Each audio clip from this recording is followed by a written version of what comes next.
This is my origin story, written from imagination alone. It is not based on any book, movie, or real event. What you're about to hear is a fictional tale, slow, mysterious, and quietly dangerous, mixed with moments of strange beauty and unexpected emotion. I never planned to be part of their world. I never even knew it existed. One wrong turn, one silent door that should not have been opened, and I found myself standing somewhere I did not belong. The air felt different here, heavy, watching, as if the place itself was aware of me. This is not a fast story, it unfolds carefully, step by step, like a secret being whispered instead of shouted. It's a story about being out of place, about curiosity, fighting fear, and about what happened when two worlds brush against each other in the dark. There is tension here, and mystery, and a quiet sense that every small choice matters more than it seems. You won't hear screams or chows. What you will feel instead is unease. The kind that settles in your chest when you realize you are surrounded by strangers who don't think like you, don't live like you, and may not even see you as the same kind of being. And yet, in the middle of that vampire silence, something unexpected happens, something that changed the night forever. This is how it began, the moment I stepped inside and realized I had accidentally walked into a vampire wedding. It started as one of those harmless mistakes that only feel funny in hindsight, like waving back at someone who wasn't waving at you or stepping into the wrong Uber and pretending you meant to. Except this mistake had teeth. I had been invited to a wedding reception on the edge of the city, the kind of place couples chose when they wanted heritage without paying true heritage prices. A restored manor house refitted into an event hall, all wrought iron gates and gravel drives, perched beyond the last honest street lamp. The invitation I received, forwarded from a co-worker who couldn't go and begged me to represent the department, had a venue name I recognized or thought I did. Something like Ashgrove Hall. Something like that. So I drove out after sunset in my modern black suit, tie too tight, collar itching, rehearsing polite smiles and safe small talk. I told myself I'd stay for an hour, deliver congratulations to a couple I'd never met, eat something decent, and vanish before anyone asked me to dance. The GPS led me farther than I expected, through thinning neighborhoods into a stretch of road lined with skeletal trees. The sky was a lid of bruised purple, the moon a pale coin blurred by drifting clouds. My headlights cut through mist that thickened as if the night itself was exhaling. When the navigation voice said, "You have arrived," I saw no charming manor, no bright reception lighting, no cheerful cluster of cars. Instead, towering iron gates loomed ahead, black and ornate, more cathedral than country hall.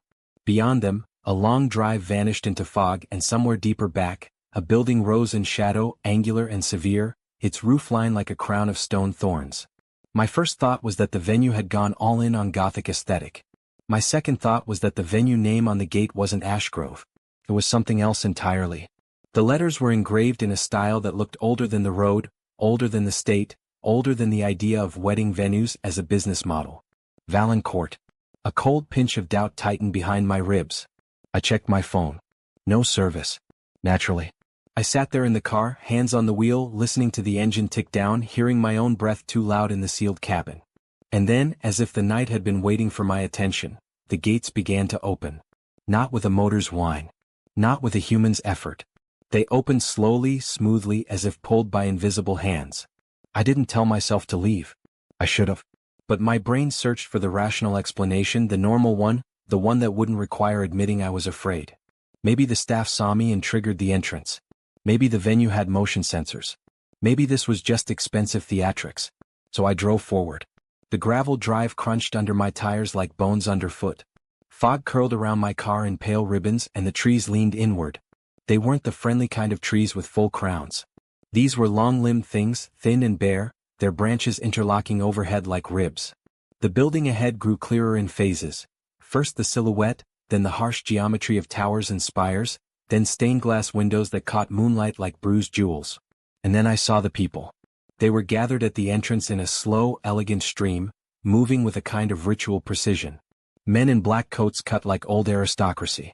Women in gowns that looked like they belonged on a stage or in a museum, velvet, lace, deep reds and midnight blues. No bright colors. No cheerful pastels. It was as if the entire guest list had agreed to dress for a funeral that somehow ended in romance. I parked among cars that were too sleek, too quiet, too expensive, all black or silver, their surfaces beaded with moisture. My own modest sedan looked like a stray dog that had wandered into a wolf pack. When I stepped out, the cold hit me like a hand around the throat. Not freezing, not winter cold, something sharper. Like the air had been stored somewhere deep underground and brought up for this night. I adjusted my tie, smoothed my jacket, forced myself to walk.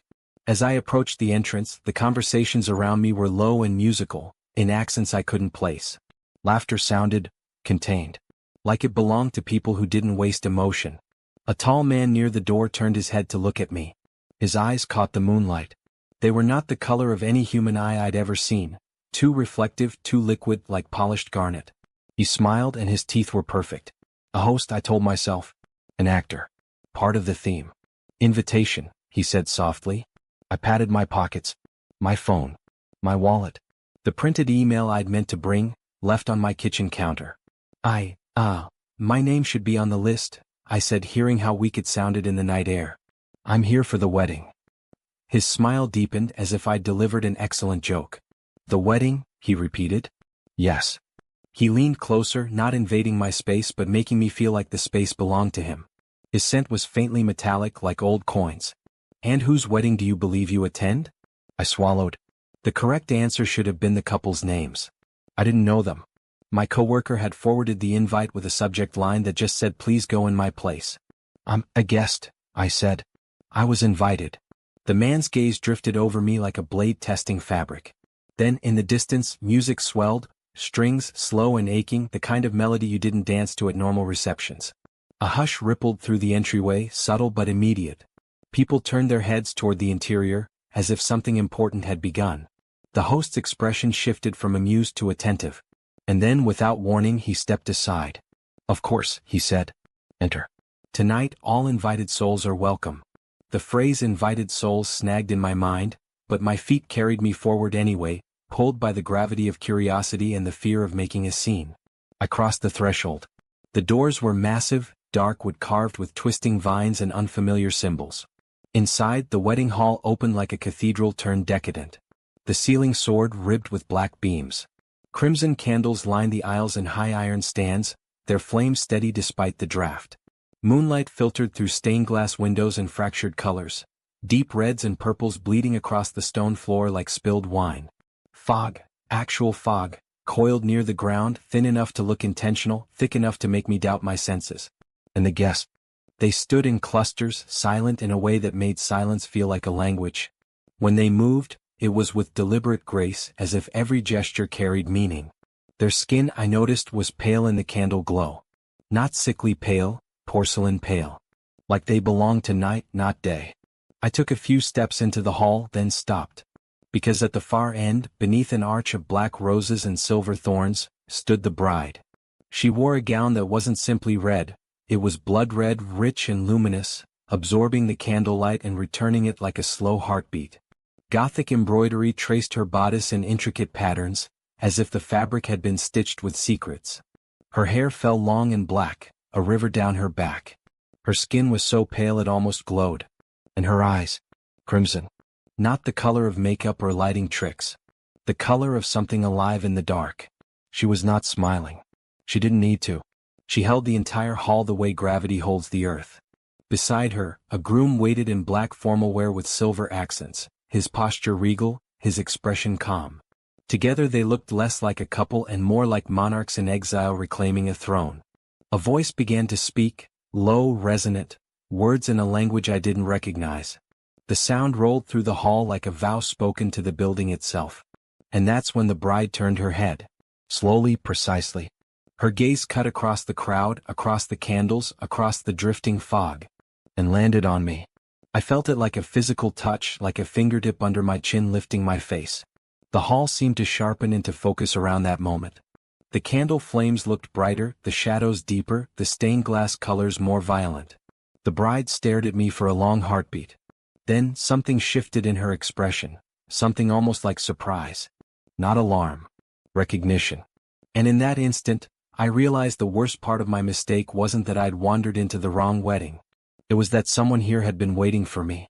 The ceremony ended without me understanding a single word, yet I knew it had concluded because the air changed. A collective exhale passed through the guests.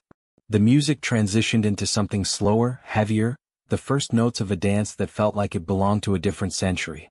The bride stepped down from the arch. She moved through the hall, guests parting for her with a kind of reverence that bordered on fear. Her gown whispered against the stone. Candlelight clung to the embroidery like it wanted to be remembered. I stood rooted, every sensible instinct screaming to leave, but my legs refused to cooperate. It was like my body understood something my mind didn't. She approached. Up close, she was even more unreal, features sharp and elegant, lips the color of dark roses, eyes bright as fresh cuts. And yet her expression was calm, almost gentle, as if she had no intention of harming me. Which, strangely, frightened me more than open hostility would have.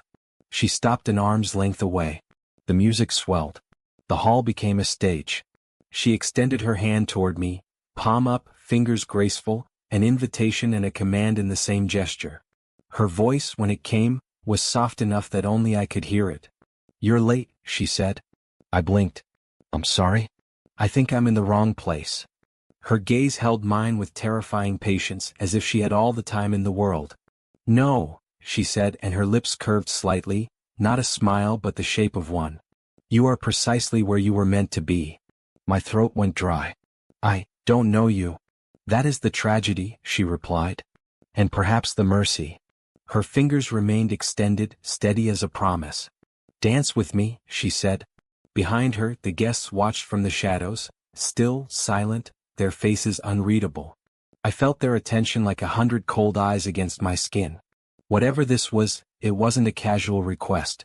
It was a ritual moment, and I was standing at the center of it without knowing the rules. I should have refused. I should have turned and run through the massive doors, back to my car, back to the world where weddings had bad DJs and champagne flutes and awkward speeches. But her hand was there, offered like a bridge over a dark river. And something inside me, curiosity, dread, loneliness, some ancient animal instinct, reached for it. When my fingers touched hers, I expected cold. Instead, her skin was cool, yes, but not dead. More like marble warmed by moonlight. A chill traveled up my arm, not unpleasant but startling, like stepping into deep water. She stepped closer.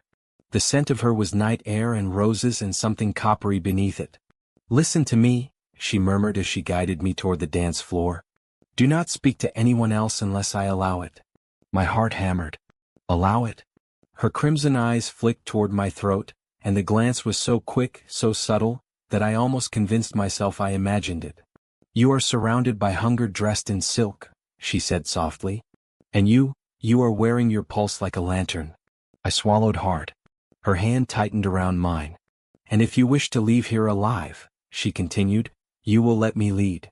The orchestra, because it wasn't a DJ, it was a live string ensemble tucked into the shadows, played a waltz that sounded like longing made audible. She placed one hand at my shoulder, the other at my waist, and drew me into the rhythm with effortless control. I was not a good dancer. I was barely a dancer at all.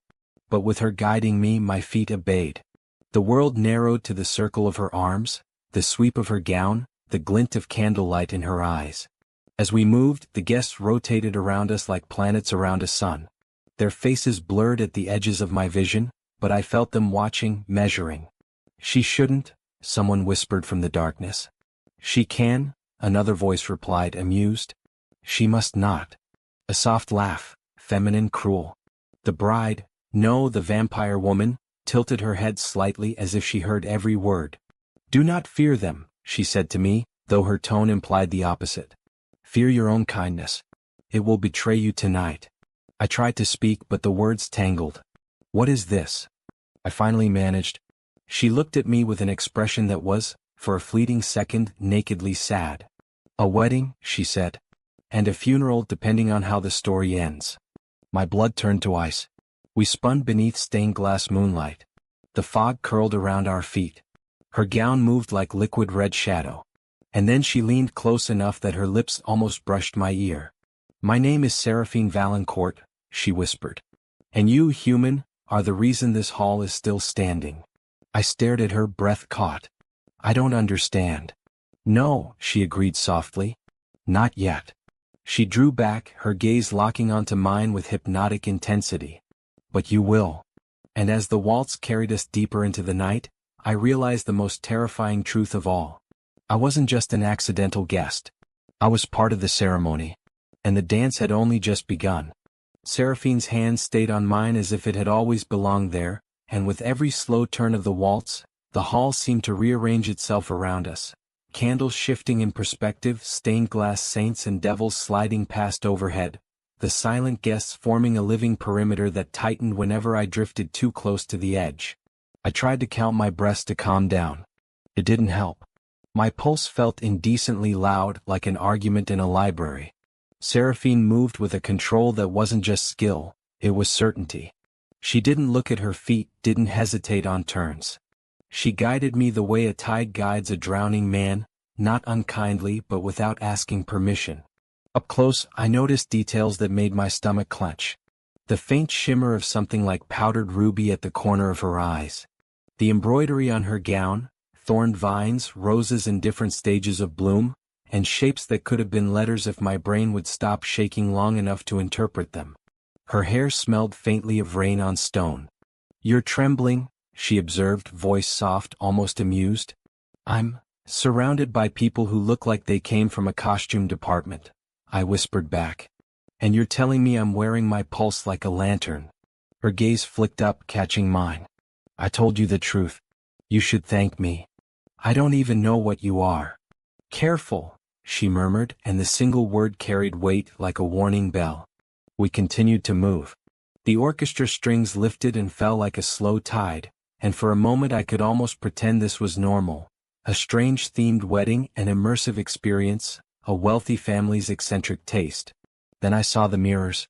They lined one wall between towering pillars, antique glass framed in black metal, the kind you'd find in a museum. Guests passed them without reflection. The fog and candlelight reflected. The chandeliers reflected. But the people didn't. My steps faltered. Seraphine tightened her hold, pulling me through the stumble so smoothly no one would notice.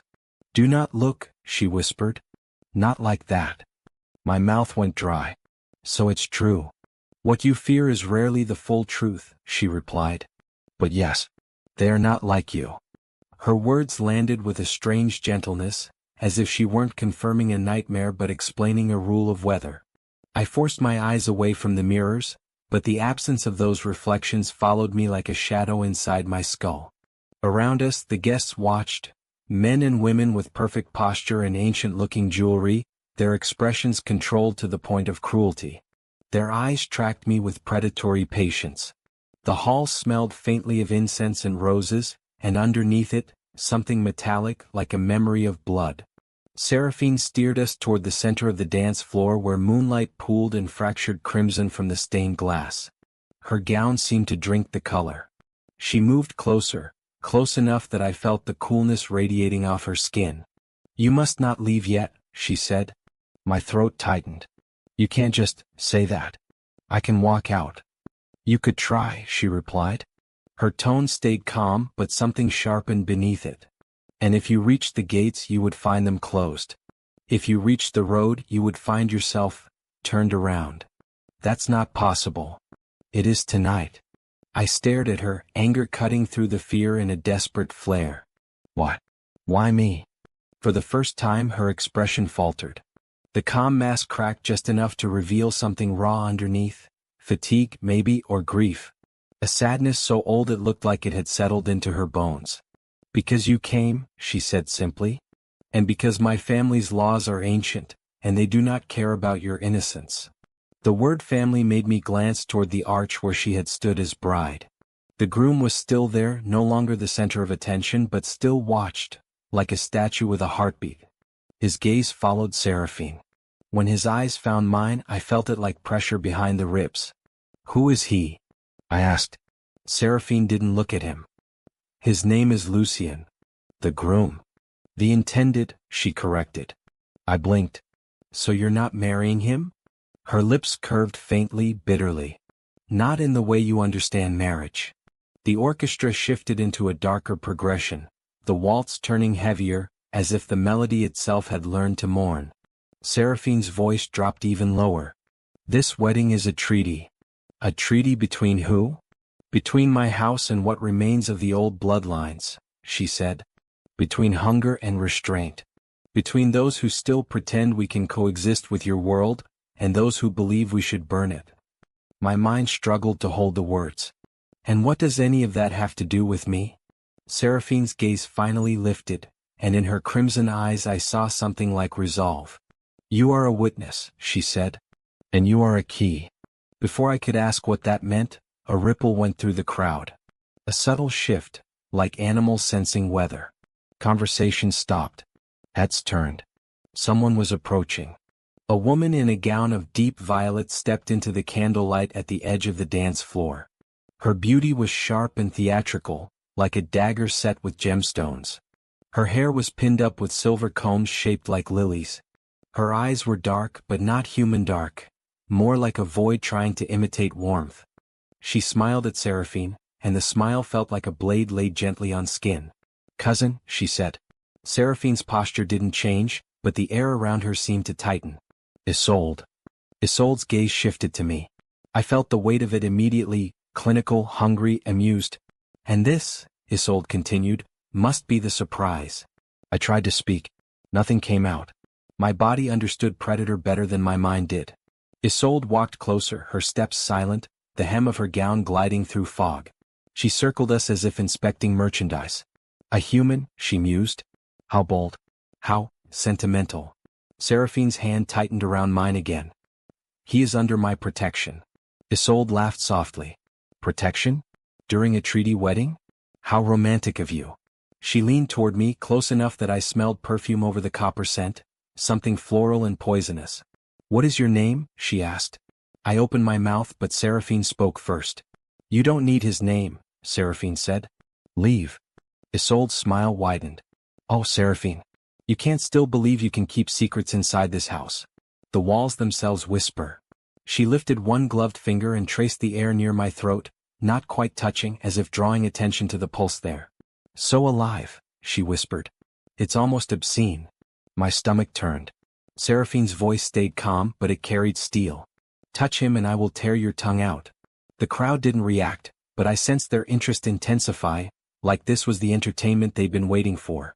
Isolde straightened, delighted rather than threatened. There she is. The Valancourt temper. I was afraid marriage would tame you. Seraphine didn't answer. Isolde's gaze drifted toward Lucien by the arch, your intended watches. Shouldn't you be honoring him instead of dancing with your prey? That word, prey, made my skin crawl. Seraphine's eyes flashed brighter, a brief flare of crimson intensity like a coal catching air. He is not prey, she said. Isolde hummed thoughtfully. Then what is he?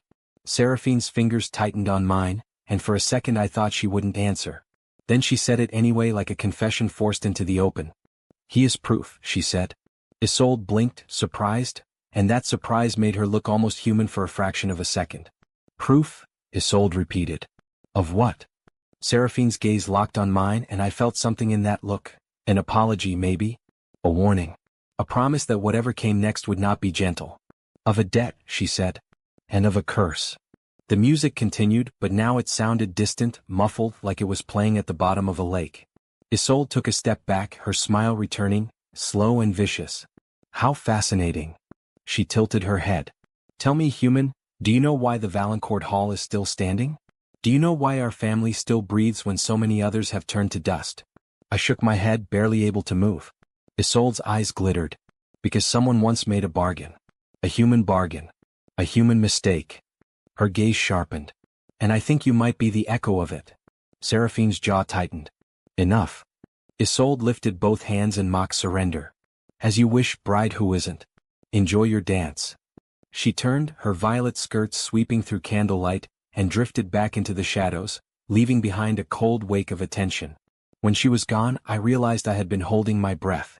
Seraphine guided me into the next turn, but the rhythm had changed.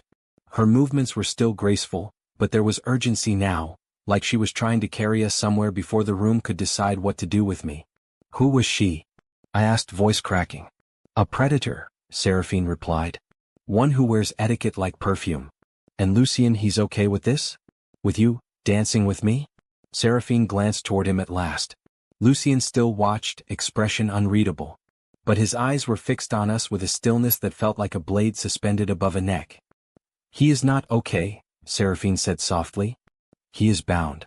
Bound to you? She hesitated. Bound to the treaty. My mouth went dry again. What happens to me when the treaty is complete? Seraphine's gaze returned to mine, and in it I saw a flicker of something dangerously human, regret, maybe, or fear. That depends, she said, on whether you can remember. I frowned. Remember what? Seraphine drew me closer, the fog swallowing our feet. Her voice became so quiet I felt it more than heard it. Tonight, she whispered, your blood will try to tell you a story your mind has forgotten. Her fingers slid slightly along my wrist, not a caress but a check, like she was feeling my pulse the way someone checks the time. And if the wrong person hears it first, she continued, you will not leave this hall as yourself. My stomach dropped. What does that mean? Seraphine didn't answer directly. She lifted her chin toward the stained glass windows where moonlight bled red and purple. It means, she said, you must trust me long enough to hate me later.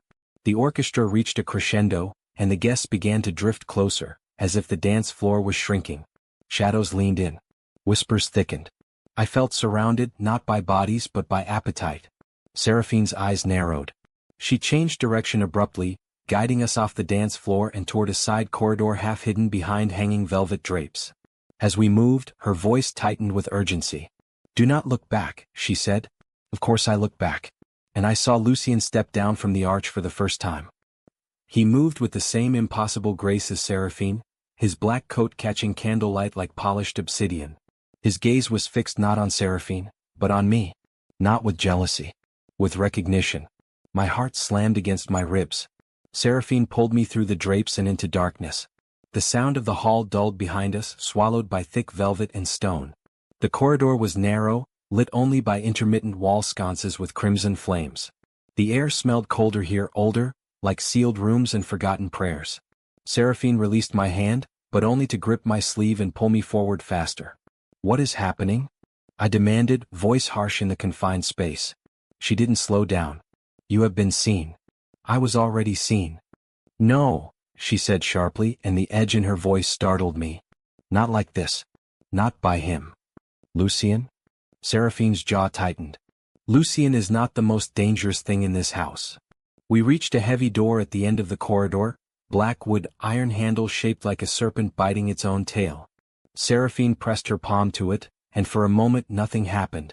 Then the door clicked open as if unlocking itself. She pushed it inward. Inside was a room that didn't belong in a wedding hall. It was a chapel, small, private, and stripped of ceremony. The walls were lined with faded tapestries showing scenes of saints pierced by spears and angels with broken wings. A stone altar sat at the far end, stained dark as if something had seeped into it over centuries. In the center of the room stood a single mirror, taller than a man, framed in black iron. Unlike the others in the hall, this mirror's surface wasn't smooth. It rippled faintly like water trying to hold still. Seraphine turned to me, her face set with decision. This is where you stop being an accident, she said. My voice came out thin. What is that mirror? Her crimson eyes held mine. A confession. I shook my head. I don't understand. Seraphine stepped closer, and the cold of her felt stronger here, amplified by the stone walls. You walked into my family's wedding, she said. That should have been impossible. Humans do not find Valancourt unless they are led. I wasn't led. My GPS. Your GPS is not a god, she cut in. Then her voice softened slightly. Listen. There is something in you that called to this place. Something older than your name. She gestured toward the rippling mirror. That mirror does not show what you are. It shows what you owe. My breath caught. Oh who? Seraphine's gaze flicked briefly to the door, as if afraid someone might be listening. Us, she said. And yourself. I stared at the mirror.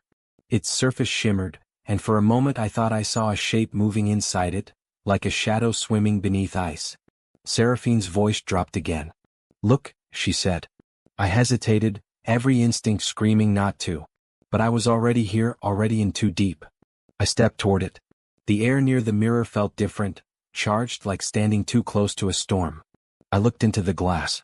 At first I saw myself, black suit, pale face, eyes too wide. Then the reflection blinked out. The mirror darkened and an image began to form, like ink spreading in water. A younger man appeared. Not me. Similar but not. He wore old-fashioned clothing, white shirt, dark vest, sleeves rolled up. His hands were stained with something dark. Blood. He stood in this same chapel, but it looked different, newer, candlelit by dozens of flames.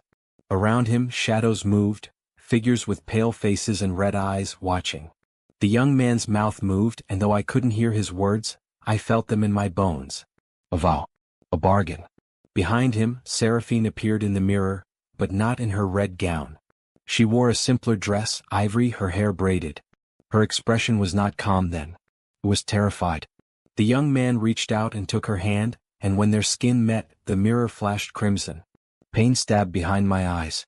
I gasped, stumbling back. Seraphine caught my shoulders, steadying me with strength that didn't match her delicate frame. What was that? I choked out. Her expression had shifted. The gentle mask was gone. What remained was something fierce and frightened. A memory, she said. Not yours, but tied to you. I swallowed hard. Who was he?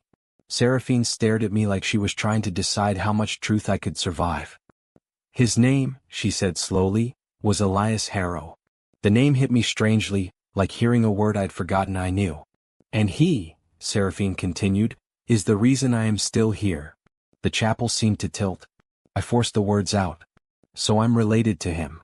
Seraphine's eyes flickered. Perhaps. Or perhaps you are something worse. What could be worse than being related to a guy who made bargains with vampires? Seraphine's lips parted slightly, and for a moment she looked almost vulnerable. Being the bargain, she whispered.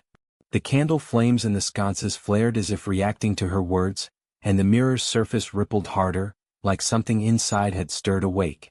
From beyond the chapel door, faintly, came the sound of footsteps, slow, unhurried, deliberate. Seraphine's gaze snapped to the door. They've noticed, she murmured. My heart raced. Who? Seraphine leaned in close, her voice a knife wrapped in velvet. If you want to live, she said, you will do exactly what I say next, without asking questions. I nodded, barely breathing. Seraphine turned toward the mirror again, and her hand rose, hovering over its rippling surface. Then dance, she said softly, not to the hall this time, but to the mirror itself. And the mirror, like a throat swallowing, opened. The mirror didn't open like a door. It opened like a wound. The rippling surface deepened from reflective glass into something with depth, black water lit from beneath by a slow, crimson pulse. The air in the chapel shifted, tugging at my suit jacket, pulling at the loose ends of my thoughts. My ears filled with a pressure like descending too fast in an elevator. Seraphine's hand slid into mine again, not gently this time but with purpose, anchoring me. Do not let go, she said. I'm not, my voice fractured. I'm not going in there. You already are, she replied. And then the mirror took the room and folded it. For one impossible instant, I felt myself stretched, like my body was a thought being pulled through a needle's eye. Cold knifed through me, absolute and clean, and the world became a thin line of crimson light. Then gravity returned. My shoe struck stone. The air smelled of wet earth, old iron, and smoke that had soaked into walls for centuries. I sucked in a breath and tasted something bitter, like nightshade in the back of the throat. We weren't in the chapel anymore. We stood in a corridor that looked like Valancourt's spine, deeper than the parts meant for guests.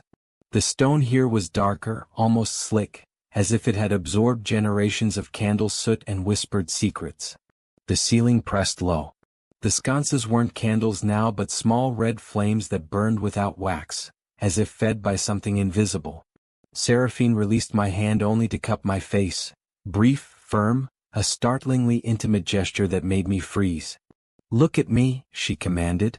I met her eyes. Up close, they weren't just crimson, they were layered like a deep gemstone with shifting light inside. Her face looked carved from elegance and exhaustion.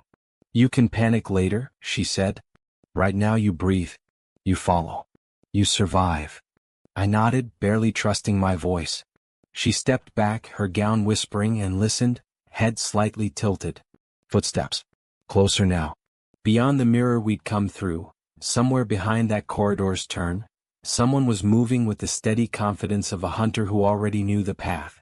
Seraphine's jaw tightened. "Lucien?" I whispered. "No," she said sharply, and I felt the single syllable tremble with hatred. "Not him. Worse." My stomach dropped. She pulled me down the corridor, her pace swift and silent despite the heavy gown. We turned left, then right, through passages that felt less like architecture and more like anatomy, tight, winding, designed to confuse intruders. "Where are we?" I hissed. "In the underways," she said. "Where the house keeps what it cannot bury." That did nothing to calm me. The red flames trembled as we passed, reacting to Seraphine like dogs to a master. I caught glimpses of heavy doors set into the walls, iron-bound, marked with symbols that made my eyes ache to look at too long. Behind one, something thudded, slow, steady, like a heartbeat in a coffin. I flinched. Seraphine didn't stop. "Do not listen," she said. "They want you to listen." "They?" She glanced back at me, and for the first time there was real fear in her expression. Not fear for herself. Fear for me. "We keep our mistakes down here," she said. "And tonight they think you belong with them." The corridor opened into a circular chamber. The ceiling rose higher here, forming a dome carved with reliefs, vines, wolves, wings, and scenes that looked like lovers kneeling before crowned figures with fangs. In the center of the chamber was a dry fountain filled with black roses turned brittle with age. Seraphine stopped at the fountain's edge and pressed her palm to the stone rim. A soft shiver ran through the chamber. Then the roses crumbled inward, collapsing like ash, revealing a stairwell spiraling down. Of course there was a stairwell. Seraphine looked at me, her face lit from below by the red flames. "This is the point where you either trust me," she said, "or you die upstairs." My throat tightened. "That's not a choice." "It is the only honest one you have," she replied. I wanted to argue. I wanted to scream. I wanted to demand a receipt for reality and return this entire night. Instead, I stepped forward and followed her down. The stairs were damp. My hand slid along the stone wall for balance, and my fingers came away cold, slick with condensation. The deeper we went, the quieter it became, until even my breathing sounded intrusive. At the bottom, we entered a long vaulted hall lined with alcoves. In each alcove stood a coffin. Not decorative. Not symbolic. Real, stone and iron, sealed with wax that had darkened to the color of dried blood. Some were chained. Some were wrapped in thorned wire. Some had claw marks gouged into the lids from the inside. I slowed, horror crawling up my spine like insects. Seraphine's voice was low. "Do not stop." A sound came from one of the coffins, a slow scrape, like a nail dragged along stone. My heart pounded so hard it blurred my vision. Seraphine gripped my wrist and pulled me faster. "This is insane," I whispered, teeth chattering. This is old," Seraphine said. "And very real." We reached another door at the far end, unlike the others, taller, newer, carved with the serpent biting its tail. Seraphine pressed her forehead to the wood for a brief moment as if gathering strength. Then she pushed it open. Inside was a room that looked nothing like the rest of the underways. It was warm. Not comfortable warm, but alive warm, like a room with a living heart. Red light flickered from braziers set into the floor. The walls were covered in black velvet drapes, and between them hung portraits, oil paintings old and meticulous. Faces stared out, pale men with cold eyes, women with elegant throats, children who smiled without warmth. All vampires. At the room's center stood a massive table carved from dark wood, etched with the same thorn vine patterns as Seraphine's gown. On the table lay a book the size of a gravestone, bound in something that looked too organic to be leather. Seraphine released my wrist. "Stand there," she said, pointing to a spot near the table. "Do not touch anything." I obeyed because obedience felt like the only currency I had left. Seraphine moved to the book. Her fingers hovered over the cover with something like reverence, then she opened it. The pages were thick, yellowed, inked in a script that moved slightly when I looked at it, as if the letters weren't dead but resting. Seraphine spoke softly in that unfamiliar language I'd heard in the ceremony. The red flames in the braziers flared. The portrait seemed to lean in. And then, from the far corner, a figure stepped forward that I hadn't noticed. An old man, if he could be called that. His hair was white, long and thin like spider silk. His skin looked like parchment stretched over bone. He wore a dark robe that hung off him as if the fabric feared touching him. His eyes were not red. They were black. Not dark brown. Not shadowed. Black like wells that never reached bottom. I froze. Seraphine turned toward him, and for the first time since I'd met her, she bowed her head. "Grandfather," she said. The old man smiled. It wasn't a warm smile or even a cruel one. It was the smile of someone who had waited a very long time for something to ripen. "So," he said, voice dry as dust. "The echo arrives." My throat closed. I tried to speak. Nothing came. His gaze drifted over me, pausing at my throat, my wrists, my eyes, as if evaluating the quality of meat. Seraphine stepped between us without thinking, like a shield. "He is mine to protect," she said. The old man's smile widened. "Sweet Seraphine. You still speak as if love is a law." Seraphine's eyes flashed. "It should be." "Once," the old man murmured almost fondly. "Once, perhaps." He moved closer. I realized he didn't walk so much as glide, each step too smooth, too controlled, the floor seeming to yield to him. "What is your name, human?" he asked. Seraphine's posture stiffened. I swallowed hard and forced the words out. "Daniel." The old man repeated it like tasting. "Daniel." He turned his head slightly, as if listening to something only he could hear. "Your blood does not agree." A chill went through me. "What?" Seraphine's voice tightened. "He is not." The old man lifted a hand, silencing her without touching her. "Bring the ledger," he said. Seraphine's fingers curled into fists at her sides. For a moment I thought she might refuse outright. Then she exhaled, controlled, and slid the massive book toward him. The old man placed his palm on the open page. The ink shifted. Letters rearranged. A name formed in front of my eyes. Elias Harrow. My stomach lurched. Seraphine's gaze snapped to the page, fury sparking. The old man chuckled softly. "There you are." I stared at the name as if it might crawl off the page. "I'm not," I began. "That's not, my name is." "Names," the old man said, dismissive, "are clothing. Blood is skin." He looked at Seraphine. "The debt breathes again." Seraphine's voice was low and shaking. "He is not the same man." "No," the old man agreed. "He is the echo. The continuation. The clause you thought you could escape by forgetting."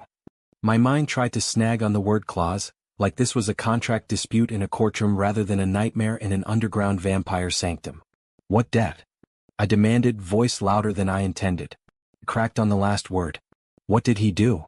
The old man's eyes returned to me. "He promised us a door," he said. "A way to walk in your world without burning. A way to feed without war. A way to endure when the sun grew crueler." My skin crawled. "And in exchange," he continued, "we gave him what humans always ask for." Seraphine whispered, almost inaudible. "Time." The old man smiled. "Yes, time. For his beloved. For his family. For his fragile line." My mouth went dry. "So he made a deal. Fine. But what does that have to do with me?" The old man tapped the page and the letters shifted again. A symbol appeared, an intricate seal of thorn vines around a drop shape. "The debt was not paid," he said. "And debts do not vanish. They migrate." He leaned closer and I smelled dry earth and ancient incense. "You carry the unpaid portion." Seraphine's voice snapped, sharp as breaking glass. "He carries nothing. You are twisting." The old man's gaze flicked to her, and the room's warmth seemed to dim under it. "Careful," he murmured. "You are still my granddaughter." Seraphine held his gaze, unflinching, but I felt her tension, the tightness of someone standing on the edge of a blade. The old man turned back to me. "Tonight's wedding," he said, "was to bind Seraphine to Lucien and in doing so bind our house to his. An alliance of bloodlines." He smiled faintly. "And then you arrived. And the house whispered, 'The debt returns.'" My pulse roared in my ears. Seraphine stepped forward. "He didn't come for you. He came by mistake." The old man's smile became almost pitying. "There are no mistakes in a hungry house." He lifted his hand and gestured toward the portraits. The eyes in the paintings seemed to sharpen, to focus on me. "Do you feel it?" the old man asked. "The pull? The recognition? Your blood remembers even if your mind does not." A wave of dizziness hit me. I gripped the edge of the table to steady myself. then jerked my hand back, remembering Seraphine's warning not to touch anything. Too late. The moment my skin met the table, heat surged up my arm. Pain flashed behind my eyes. A memory slammed into me, violent and vivid. Candlelight. A woman crying softly. A young man, Elias, standing with his hands covered in blood, shaking as he spoke words that tasted like iron. Seraphine, different, younger, standing opposite him, her eyes wet, her lips trembling. The old man watching from shadows, smiling. Then Elias pressing his palm to his own throat and drawing a blade across, just enough to bleed, not enough to die. Blood dripping onto a seal. The seal glowing. Seraphine gasping as if something inside her snapped into place. I staggered back while rising. Seraphine caught me again, fingers digging into my arms. "Stop," she hissed at the old man. "You're pushing him too hard." "I'm waking him," the old man replied calmly. "There is a difference." I shook, vision blurring. What did he do to her?" Seraphine's face tightened, grief flashing. "He bound my life to his line." The words hit me like a fist. "You're alive because of my family?" I whispered, horrified. Seraphine's voice broke slightly. "I am trapped because of your family." Silence. The kind that rings. The old man watched us like a spectator at theater. "Elias Harrow loved Seraphine," he said. "Or he believed he did. He did what humans do when they love something they cannot keep, he tried to own it." Seraphine's eyes glittered with something dark. "He tried to save me from you." The old man nodded. "And in doing so he ensured you would never truly be free." I stood there trembling, trying to process a love story that felt like a crime scene. "So what now?" I asked, voice raw. "You kill me? You use me? You what? Marry me?" The old man chuckled softly. "Marriage is for politics. You, Daniel, or Elias, are for closure." Seraphine's grip tightened on my arm. "No." The old man's eyes slid to her. "You are in no position to deny the house what it is owed." Seraphine stepped fully between us now, her gown pooling like spilled blood at her feet. "You want the debt paid?" she said, voice low and steady. "Then take it from me." "Not him." The old man regarded her with that bottomless gaze. "You would sacrifice yourself for a human you have just met." Seraphine's voice turned bitter. "I met him a long time ago. Just not as him." My stomach lurched again. The old man smiled. "Ah, the romantic tragedy returns." He lifted a hand toward Seraphine, and the air thickened, pressure building like a storm's prelude. Seraphine didn't flinch. And then, from the doorway behind us, a new voice spoke, smooth as polished marble. "That is enough." Lucien stepped into the room. He looked even more unreal down here, black formal wear immaculate, silver detailing at his cuffs and collar catching the red brazier light. His face was handsome in a way that felt designed, like a predator sculpted itself into beauty to disarm prey. His eyes were crimson too, but colder than Seraphine's, more disciplined, less alive. He looked at Seraphine first. Something unreadable passed between them, duty, resentment, a history I couldn't see. Then Lucien's gaze moved to me. And the recognition I'd felt upstairs returned, heavier now, undeniable. "You," he said quietly. "So the house finally opens its mouth." The old man inclined his head slightly as if acknowledging a prince. "Lucien. Welcome. You arrive at a perfect moment." Lucien's eyes didn't leave me. I have been listening from the hall. I felt the shift when the human touched the table. My skin prickled. Seraphine's voice was sharp. "He is not yours." Lucien's lips curved faintly. "Everything in this house becomes mine when you wear my name." Seraphine's eyes flashed. "I do not wear it." Lucien stepped closer. The air seemed to cool around him as if warmth fled from his presence. "Not yet," he said. My throat tightened. "What is happening? Why are you all acting like I'm property?" Lucien's gaze flicked to me, and for a moment, something like amusement crossed his face. "Because you are valuable," he said simply. The old man smiled approvingly as if pleased Lucien understood the rules. Lucien continued, voice calm. "A human carrying the echo of Elias Harrow is not a guest. It is a lever. A threat. A bargaining chip." Seraphine's voice rose, fierce. "He is a person." Lucien's eyes narrowed slightly, like a wolf considering whether a lamb's protest matters. "And I am an entire bloodline," he said. "We do not lose to sentiment." The room felt too small. The red light too thick. My lungs too human. I looked at Seraphine, desperate. She met my gaze and the softness returned for one brief heartbeat, like a candle flickering in wind. "Daniel," she whispered. "Listen to me." I nodded, barely breathing. "You have one chance," she said, voice trembling with urgency. "When I move, you run. Do not hesitate. Do not look back. Do not." Lucien's gaze snapped to her. "No." Seraphine's posture tightened like a drawn bow. The old man sighed, almost bored. "Children." And then Seraphine moved. It was so fast my eyes barely tracked it. Her gown whipped around like a red storm.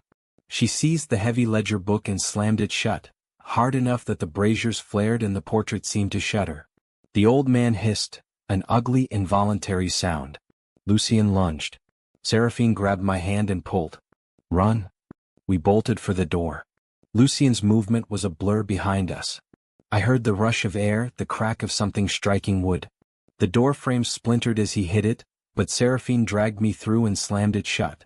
The hall beyond was darker now, lit only by the faint red flames and the distant echo of the wedding music, still playing upstairs, oblivious. Seraphine grabbed my face again, her expression wild. "Do you trust me?" she demanded. My voice shook. "I don't have anyone else." "That will do," she said grimly.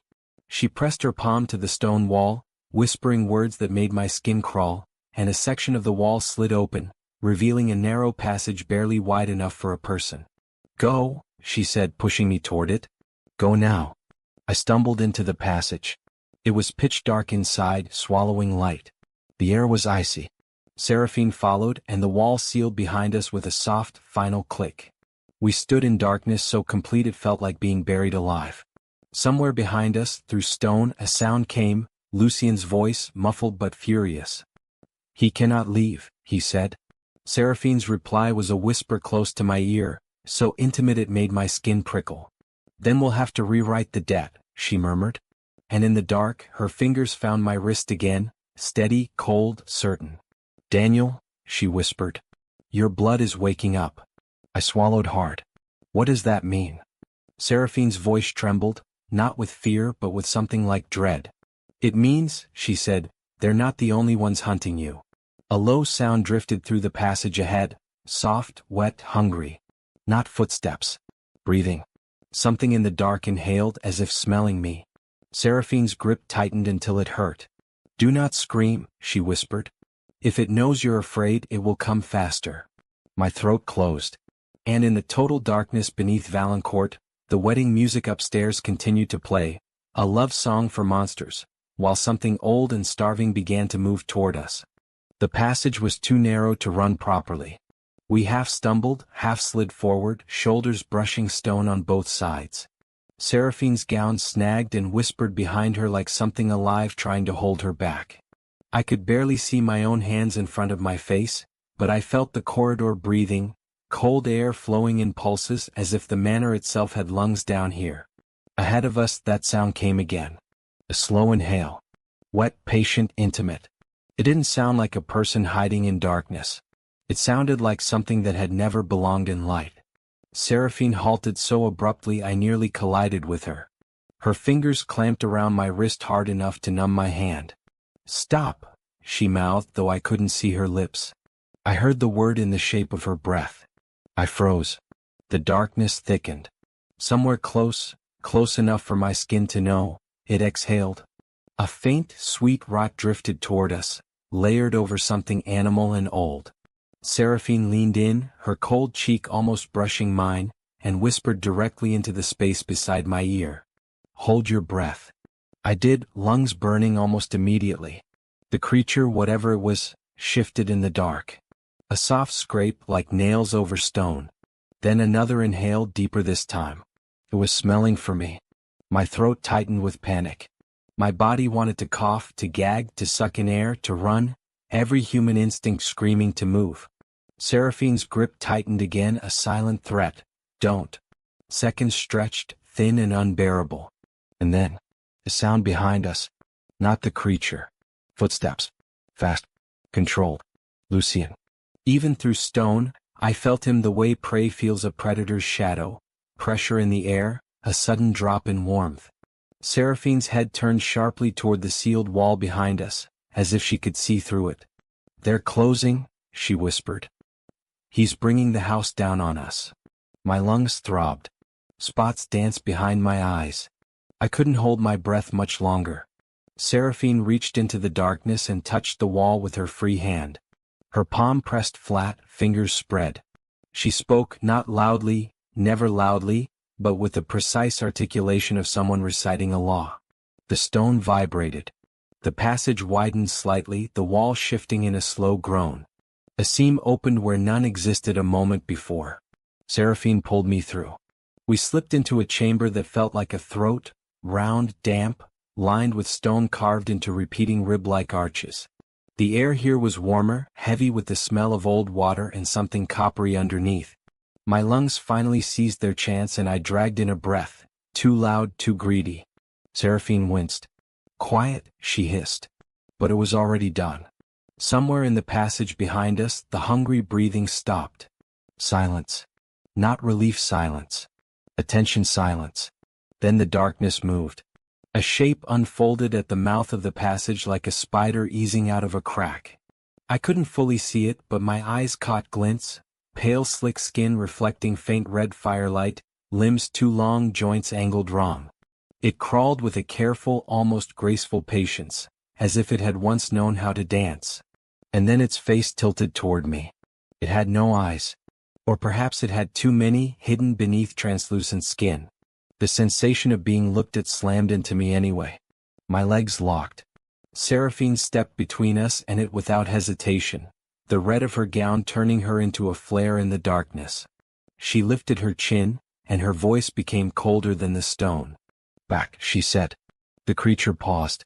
The sound came from it, low, vibrating. Not quite a growl. More like a throat trying to remember speech. Seraphine didn't flinch. "You do not touch what is bound to me." The creature's head twitched. It leaned forward a fraction as if testing her authority. Behind us, through the stone, Lucien's footsteps drew nearer, closing the distance with frightening speed. Seraphine's eyes flicked to me for a heartbeat. In them I saw something like apology, and something else sharper. Decision. "Daniel," she whispered. "If you want to live past tonight, you need to do something you will hate me for." "What?" My voice cracked. Seraphine turned slightly, angling her body to shield me from the eyeless thing. "You must let me taste your blood," she said. My stomach dropped so violently it felt like freefall. "No, no." "Listen," she snapped, and the edge in her tone cut through my panic. "Not to feed. Not like that. To bind." My mind scrambled. Bind what? Seraphine's jaw clenched. "You to me. Loud enough that the house hears it. Strong enough that Lucien cannot claim you without tearing through my mark first." My throat went dry. "A mark?" "Yes," she said. "A vow written in flesh." Lucien's footsteps were now so close I could hear them clearly through the corridor, measured, unhurried, as if he had all the time in the world. The eyeless thing crept forward another inch, drawn by my fear, by the heat of my blood, by the simple fact of my living breath. I stared at Seraphine, trapped between monsters and treaties, bargains and bloodlines. "This is insane," I whispered. Seraphine's expression softened, barely. "So is your survival. Choose." I wanted to refuse. To stay human in the only way that felt left, by keeping my body my own. But then Lucien's voice drifted through the stone, too clear to be natural, as if the house itself carried it. "Seraphine," he called, calm and cruel. "You cannot hide him in your roots. I will drink the corridors dry if I must." The eyeless creature trembled, reacting to Lucien's voice like a dog to a whip. Seraphine's eyes hardened. "You hear him?" she murmured to me. "He will not stop. And my grandfather will not stop. If you remain unmarked, you will become currency." Currency. That word hurt worse than the threat of fangs. I swallowed. My hands shook. "Okay," I whispered. "Okay, do it." Seraphine's gaze held mine for one long moment. Something in her expression shifted.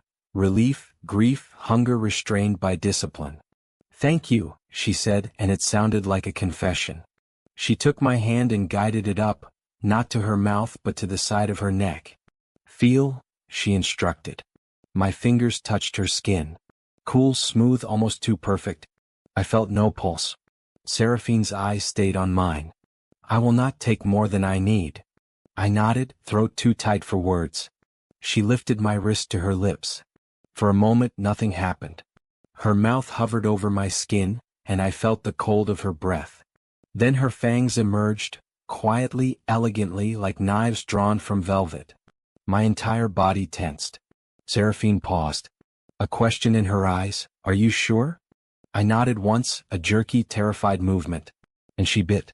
Pain flashed sharp and clean, then melted instantly into something else. Heat, dizziness, a strange rush that made my knees weaken. It wasn't the savage tearing I imagined. It was precise, controlled, intimate in a way that felt almost obscene. Seraphine drank for only a few seconds, but in that time the chamber shifted. The red firelight flared. The stone ribs overhead seemed to tighten, as if the house itself leaned in to witness. Then she pulled back.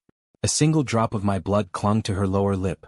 Her eyes burned brighter, but her expression stayed controlled, barely. She pressed her tongue against the wound on my wrist. The sensation, warmth against pain, made my breath hitch. The cut sealed, leaving only a faint, tender ache. Seraphine's voice dropped to a whisper. "Now speak after me." "What?" I panted. "Say it," she commanded, her tone absolute. "Or it means nothing." Lucien's footsteps hit the corridor beyond the passage. I could hear him now without stone muffling. He was right outside, just beyond the seam in the wall. Seraphine gripped my face. Her eyes were inches from mine. "Repeat," she said. "I bind my life to yours for one night." My stomach twisted. "Seraphine." "Now." I forced the words out, voice shaking. "I bind my life to yours for one night." The air snapped. A pressure wave rolled through the chamber like a silent thunderclap. The eyeless creature recoiled as if struck, skittering backward into the passage with a hiss that sounded like steam. Seraphine exhaled, harsh and relieved. And then in the stone wall beside us, a symbol ignited, thorned vines circling a drop shape, glowing crimson. The same seal from the ledger. My skin prickled. I looked down at my wrist. The bite mark had faded to a pale crescent, but beneath the skin, faintly, a dark pattern began to bloom like ink in water, thorned vines curling toward my pulse. Seraphine's mark. My heart hammered. "What did you do to me?" Seraphine's expression was tight with urgency. "I saved you." Lucien's voice cut through the chamber, suddenly close, too close. "Seraphine," he said softly, and there was real anger now under his discipline. "What have you done?" The wall seam behind us widened, stone grinding. Lucien stepped into the chamber. He looked immaculate even here, even underground, even in pursuit. His gaze snapped first to Seraphine, then to my wrist. Something dangerous flickered across his face. "You marked him," he said. Seraphine stepped forward, placing herself between us again, chin lifted like a queen refusing to kneel. "Yes," she replied. Lucien's eyes narrowed. "You defy the treaty." Seraphine's voice turned bitter. "The treaty was written by men who believe women are vessels and humans are cattle." Lucien's lips curved faintly. "And yet you will sign it. You will stand beside me above, and you will smile while our houses watch." Seraphine's eyes glittered. "Not tonight." Lucien's gaze slid to me again and I felt it like ice on skin. "You know what she has done?" he asked me calmly. "She has placed you under her protection, yes. But she has also placed you under her hunger. You are marked like a cup set aside." Seraphine's voice snapped. "Enough." Lucien ignored her. "Tell me, human, how does it feel to be chosen by the bride?" The word bride made Seraphine stiffen. "I didn't ask for any of this," I said, voice shaking but louder now, anger surfacing through fear. "I showed up at the wrong place." Lucien smiled slightly. "There it is. The lie humans tell themselves when fate finds them." He stepped closer. The chamber's warmth seemed to drain away with his approach, as if the braziers dimmed in respect. Seraphine moved to block him. Lucien's eyes flashed. "Do not." Seraphine didn't budge. "You will not touch him." Lucien's voice was deadly quiet. "I can tear through your mark if I wish." Seraphine's jaw tightened. "Then do it. And let your guests see you rip apart your own bride before the vows are complete." Lucien paused. The silence stretched. It was the first time I'd seen him hesitate. Not out of fear but calculation. Behind him, the seam in the wall shivered again, another presence pressing through. The air carried perfume like poison. Isolde. She slipped into the chamber as if she'd been poured out of shadow, violet gown immaculate, eyes glittering with delighted cruelty. Her gaze found my wrist immediately. Oh, she purred. How delicious. Cousin, you've finally grown a spine. Seraphine's eyes burned. Leave. Isolde laughed softly. No. This is the most entertaining part of the wedding. Her gaze drifted to Lucien and her smile sharpened. You let her mark him? How careless. Or are you enjoying the drama? Lucien didn't look at Isolde. His attention stayed on Seraphine and me like we were the only pieces on the board that mattered. This changes things, Lucien said. Seraphine lifted her chin higher. Yes. Lucien's gaze softened, dangerously. Then we will change with it. He looked at me again and his voice turned almost gentle. You will come upstairs, he said. You will return to the dance floor. And you will finish what you began, under the eyes of every hungry guest. My stomach twisted. Why? Lucien's smile widened just enough to reveal the slightest hint of fong. Because, he said, if Seraphine has bound herself to you for one night, then the house will demand the night's conclusion. Seraphine's face tightened. No. Lucien's gaze sharpened. Yes. The wedding hall is not simply a room. It is an altar. And you two have just spilled blood under this roof. Isolde clapped her hands softly, delighted. Oh, this is going to be exquisite. Seraphine's voice dropped to a whisper, but it vibrated with fury. Lucien. Don't. Lucien leaned slightly toward her, voice low and intimate in a way that made my skin crawl. You want to keep him alive? He murmured. Then you will waltz with him again, above, until the house decides whether your mark is protection or invitation. Seraphine's eyes flicked to me and in that glance I saw fear, real fear, because she knew what the house could decide. And I realized with sick clarity what I had just agreed to. I hadn't escaped the wedding. I had become part of its ritual. Lucien stepped back and gestured toward the seam in the stone. Up, he said. Seraphine's hand found mine again. Her fingers were cold, trembling faintly now. Daniel, she whispered, close enough that I felt her breath. Whatever happens upstairs, no matter what you see, no matter what you hear, do not offer anyone your hand. My voice shook. Why? Seraphine's eyes locked on mine. Because, she whispered, in this house, a hand offered is a life promised. Lucien's gaze flicked between us and his smile returned, smooth and predatory. Come, he said. The guests are waiting. And somewhere far above, the orchestra continued to play, unaware that beneath their music, a human heartbeat had just been written into the manor's old, hungry language. We rose through the stone like a secret being dragged back into daylight. The seam in the wall swallowed us into another narrow corridor, then another, each one warmer than the last, until the air began to smell again like incense and roses and a room full of restrained hunger.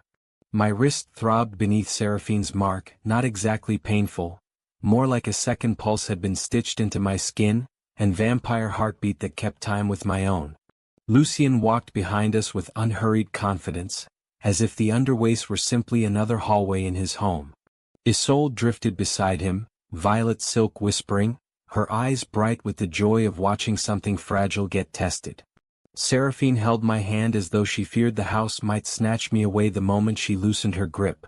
Her fingers were cold but not trembling anymore. She'd gone still, too still, the way a person goes when they've accepted there's no clean exit, only strategy. We reached a stairwell hidden behind a panel of carved wood. Seraphine pushed it open, and the wedding's music surged toward us like a tide returning. Strings. Slow aching. A melody that didn't want joy, only surrender. At the top of the stairs, the wedding hall waited, unchanged in its grandeur, as if nothing monstrous had happened beneath it. Crimson candles still burned in iron stands. Moonlight still bled through stained glass. Fog still curled across the floor like a living veil. But the guests had shifted. They were gathered in a wide circle now around the dance floor, leaving an open center like an arena. Their faces turned toward us in perfect unison, silent as statues, eyes gleaming with anticipation. I felt their attention hit my skin like cold rain. Someone knew. No worse. The house knew and it had told them. Seraphine squeezed my hand once, a warning and a plea in the same motion. Lucien stepped forward into the circle of candlelight, and the room seemed to tighten around him like a collar. He raised one hand slightly, palm down. The orchestra faltered, then softened into a lower, steadier rhythm. Lucien turned to face the guests and spoke in a voice that carried without effort. "An unexpected witness has arrived," he said. "And in the old ways, the house honors what arrives." The guests did not applaud. They did not murmur. But something rippled through them, interest sharpening into appetite. Lucien's gaze slid to Seraphine. "And my bride," he continued calmly, "has chosen to mark him." Seraphine's posture stayed proud, chin lifted, but I felt the tension in her grip, like holding onto a blade by the wrong edge. Isolde moved to Lucien's side, smiling as if she were attending theater. Lucien's eyes returned to the guests. "So we will proceed by tradition." A whisper of movement ran through the circle. Heads tilted. A few lips parted slightly as if tasting air. My throat tightened. "What tradition?" I whispered to Seraphine. Seraphine didn't answer immediately. Her eyes were fixed on the far end of the hall where the arch still stood, black roses and silver thorns, a monument to a vow that wasn't finished. Then she whispered, so softly only I could hear. "The trial of hands." My stomach dropped. That sounds bad. Seraphine's expression didn't change, but her voice carried something like contained panic. "It is worse," she murmured, "because it looks beautiful." Lucien turned toward us fully now, stepping backward into the center as if inviting us forward. His smile was polite, almost gentle. "Come," he said. Seraphine's fingers tightened around mine. "Remember," she whispered, "do not offer your hand to anyone else." "I won't," I breathed. We stepped into the open circle. The temperature felt different here, colder, sharper, as if the candlelight didn't warm, only illuminated. The fog curled thicker around our shoes. I could see my breath now in faint wisps. Lucien watched our approach with a calm that infuriated me. He wasn't frantic. He wasn't angry in the human way. He was simply conducting. When we reached the center, Lucien nodded once toward the orchestra. The waltz began again. Seraphine turned toward me, lifting my hand with deliberate formality, like a queen performing ceremony. Her palm settled against my shoulder. Her other hand found my waist, and we danced. At first it was the same as before, smooth, hypnotic, her body guiding mine into a rhythm my nerves didn't deserve. But now every step felt watched. Every turn felt judged. The guests weren't just observing. They were listening as if the sound of our footsteps carried information. Seraphine leaned close, her lips nearly brushing my ear. "Keep your eyes on me," she whispered. "If you look too long at them, the house will decide you belong." I tried to laugh, but it came out like a broken breath. "And what do you belong to?" Seraphine's eyes flickered with something that looked like pain. "Tonight," she whispered, "you belong to the dead." A subtle motion at the edge of the circle caught my eye anyway. A woman stepped forward from the guests, elegant and pale, dressed in black velvet with a collar of antique lace. She held out her hand toward me, palm up, fingers open. The gesture was polite. The invitation was predatory. My body reacted before my mind. A reflexive twitch, the human instinct to be courteous. My hand started to lift. Seraphine's nails dug into my wrist hard enough to sting. "Don't," she hissed through a smile that looked beautiful to the room. I froze, hand stopping midair. The woman's expression didn't change, but her eyes glinted with annoyance, like a cat denied a toy. She withdrew into the circle again. Lucien watched, amused. "So the bride teaches her witness manners?" he said softly, loud enough for the guests to hear. "Good." Seraphine's jaw tightened.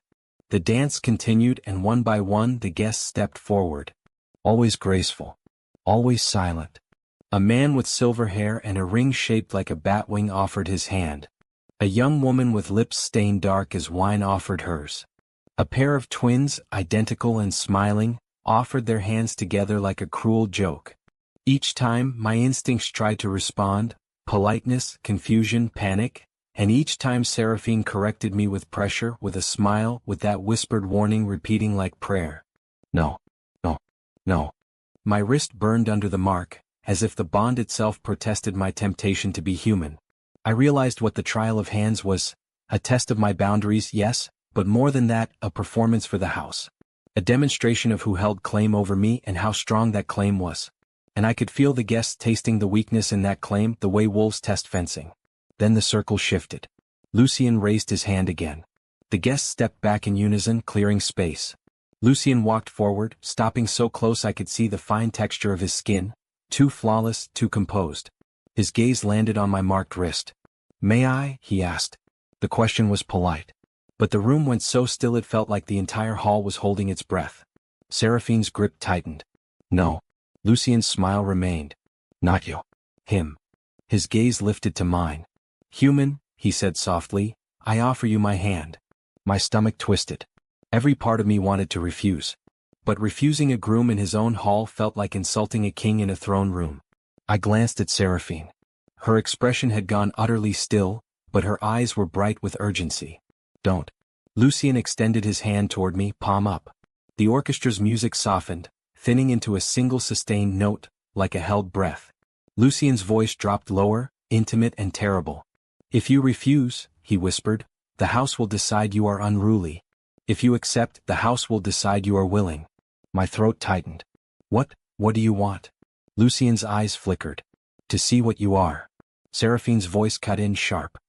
"He is not a toy for your curiosity." Lucien didn't look at her. "He is a contract written in blood. And contracts are read aloud." His hand remained offered. And I realized the trap. Any choice I made would be interpreted, weighed and used. My mind scrambled for a third option. I did the only thing I could think of. I spoke. "I don't belong to you," I said, voice shaking but loud enough to carry. "And I don't belong to the guests. If your house needs a performance, then watch this." Lucien's brows rose slightly, the first true sign of surprise.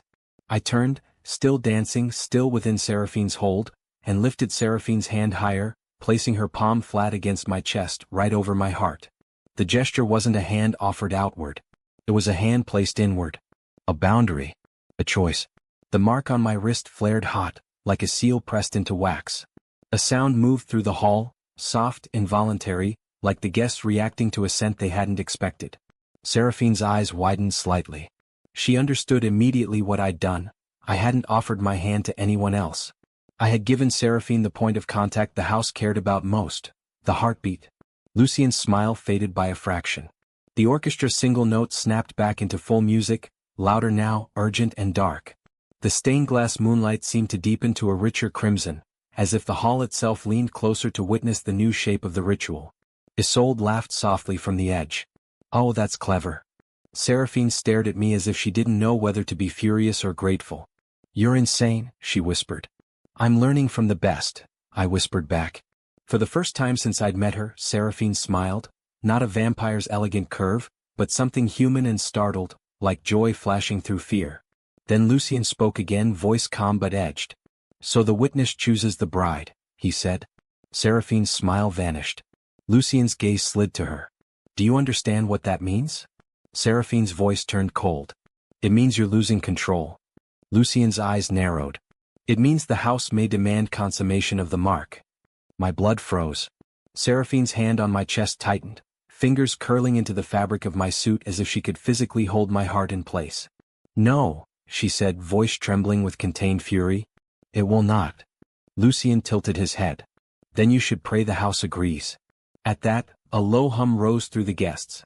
Not words, not language, but a sound of collective hunger and anticipation. The candle's flames leaned inward as if pulled by an unseen draft. The fog thickened, coiling up around our knees. The hall was responding. It wasn't just a venue. It was an altar with opinions.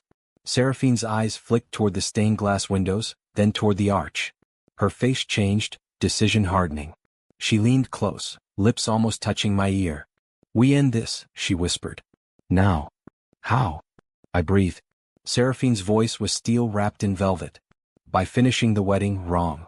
Before I could ask what that meant, she released the dance hold and took both my hands, only mine, interlacing our fingers in a way that was undeniably intimate, undeniably visible. The guests' eyes widened, some with delight, some with fury. Lucien's expression sharpened. "Seraphine." She ignored him and pulled me toward the arch. The orchestra's music warped, still playing but strained, like the instruments themselves didn't know which story they were scoring anymore. We walked through fog and candlelight, through a corridor of silent vampires who watched us pass like judges. At the arch, Seraphine stopped. The black roses above us looked almost wet, as if freshly fed. Seraphine turned to face me fully. Her eyes, crimson, luminous, held mine with painful intensity. "I need you to understand something," she said softly. My mouth was dry. "What?" Seraphine's voice shook. "I did not invite you here to use you. I did not mark you to own you. I marked you because if I didn't, they would tear you apart and call it tradition." I swallowed hard. "And now?" Seraphine looked up at the arch, then back at me. "Now," she whispered, "I ask you to choose, freely, what Elias never gave me." My heart hammered. Seraphine lifted my hand, bringing it not to her lips, but to her forehead, pressing my knuckles there like a vow. "Will you trust me," she whispered, "even if it costs you the life you thought you had?" The hall held its breath. Lucien's voice cut through like a blade. "If he answers, the house will bind it." Seraphine didn't look away from me. Her eyes were pleading now, openly. Not seductive. Not predatory. Desperate. And I realized what the proper ending of this wedding was supposed to be.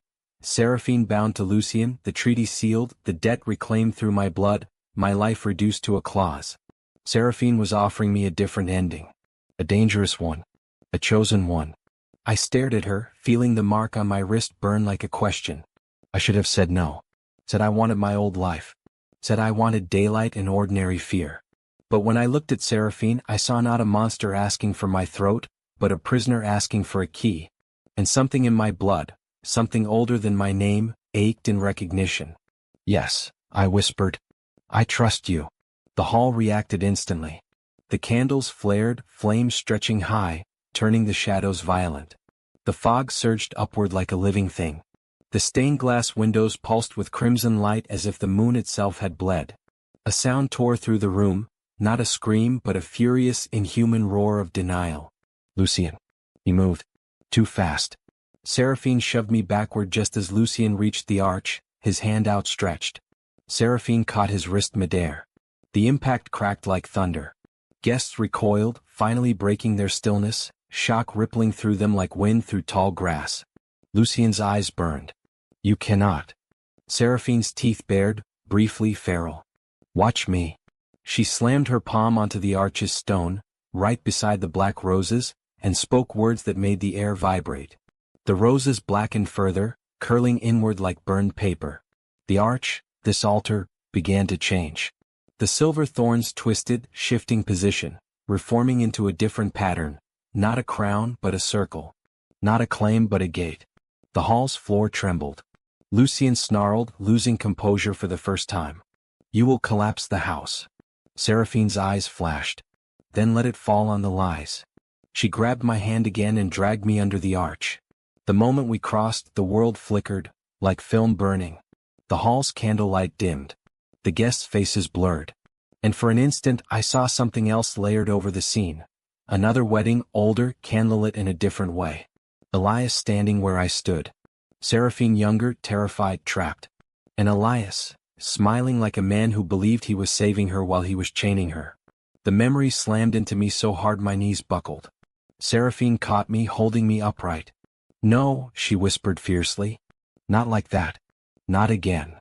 Her hand rose to my wrist, to the mark. And she did something I didn't expect.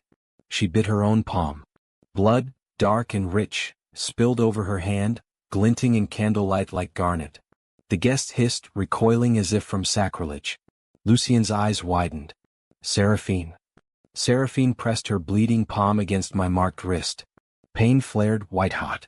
I cried out, unable to stop it. The mark burned like fire, then shattered, like glass breaking beneath skin. The thorned vine's pattern unraveled, dissolving into warmth. Seraphine's voice was a whisper through clenched teeth. "I revoke the claim," she said. "I return the debt." The hall convulsed. The candles guttered, flames bending sideways as if sucked toward an invisible drain. The fog whipped violently, swirling into a vortex above the arch. Lucien staggered back as if struck by a force he couldn't see. His expression contorted, not pain exactly but outrage, and something like fear. The old man, Seraphine's grandfather, appeared at the far end of the hall, gliding forward with impossible calm, black eyes fixed on Seraphine. "You would break the ledger," he said softly, almost admiring. Seraphine's gaze snapped to him, fury and grief mixing. "You broke me first." The grandfather smiled. "And now you break the house." Seraphine's voice rose, ringing. "Yes." She turned to me, eyes bright with urgency. "Daniel," she whispered, "when the gate opens, run. Run out and do not stop until you taste morning." I shook my head, panicked. "And you?" Seraphine's lips curved faintly, sorrowful. "I can't follow you into sunlight. Not yet. But I can give you back to your life." The arch behind us, now a twisting circle of silver thorns, began to glow from within, not crimson but pale white like early dawn. A doorway. A way out. Lucien lunged again, faster, furious. Isolde darted forward too, laughter gone, eyes hungry and sharp. Seraphine stepped between them and me, her gown spreading like a pool of blood. "No," she hissed. Lucien's voice was a snarl. "You would choose him over your people?" Seraphine's eyes blazed. "I choose myself." She shoved me backward, hard, toward the glowing arch. I stumbled, arms flailing. The light behind me intensified. The air smelled suddenly of rain and asphalt and city, the outside world bleeding in. Seraphine's gaze locked on mine one last time. Her expression softened, painfully human. "I'm sorry," she mouthed. Then Lucien struck. Not at me. At Seraphine. His hand caught her shoulder, claws tearing fabric. Seraphine gasped, but she didn't fall. She drove her own fangs into his wrist, biting hard enough that black blood spilled. The guest shrieked, finally a real sound, horror and delight mixed. Isolde snarled, moving to intervene. The grandfather raised one hand, and the hall trembled harder, as if he was deciding whether to let this play out or crush it. Seraphine screamed, an inhuman sound now, not pain but rage, and slammed her palm into the arch again. The gate surged. The light exploded outward. And I fell through. For a fraction of a second, everything vanished. Music, candles, eyes, hunger. Then I hit wet pavement. Cold rain slapped my face. I gasped, rolling onto my back, staring up at a night sky that looked normal. Clouds, streetlights, power lines. My suit was soaked. My wrist throbbed, but the mark was gone, leaving only faint scars like crescent moons. Behind me, in the space between two ordinary brick buildings, the air shimmered. The arch flickered like a dying screen.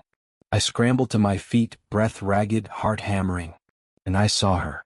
Seraphine stood on the other side of the shimmering gate, framed by candlelight and fog, blood on her hand, gown torn at the shoulder. Her eyes met mine across the thinning doorway. For a heartbeat, the noise of the city receded. There was only rain in her gaze. She lifted her hand, not offering it. Just showing it. A farewell. A promise. Then Lucien's shadow surged behind her. Seraphine turned, baring her teeth, her body squaring like a warrior in a gown meant for ceremony. The gate flickered harder. I stepped forward instinctively. Seraphine's lips moved. I didn't hear the words, but I understood them anyway. Go. The gate snapped shut. The alley became an alley again, empty, wet, smelling of garbage and rain. No candles. No fog. No music. Just me, shaking in my suit, rainwater running down my face like tears I hadn't decided to cry.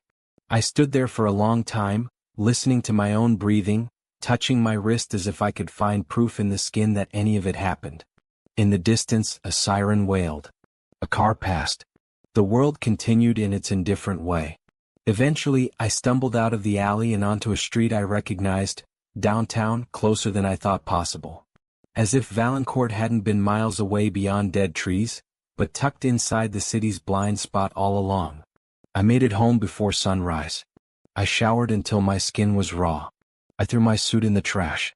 I sat in my kitchen with all the lights on, waiting for the morning like a person waiting for rescue. When the sun finally rose, pale and ordinary, it didn't feel like relief. It felt like exile.